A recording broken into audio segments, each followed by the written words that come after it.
Alright, the first thing you're going to do is come to this website and then go into tokens and create a token for Codex. I already have one, and select your scope and select the expiration date.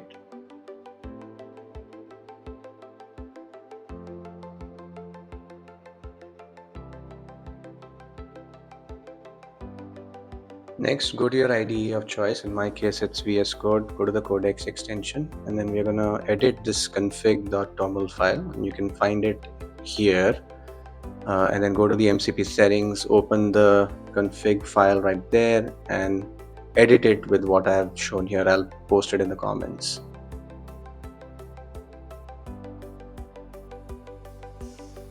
Okay, next open up the terminal, go to Codex CLI, and then you'll see the MCP servers are starting. When it happens for the first time, it actually redirects you to a browser to approve for Vercel, and then you can type in MCP and make sure that Vercel is enabled and all the tools are loaded. This might take you a couple of iterations.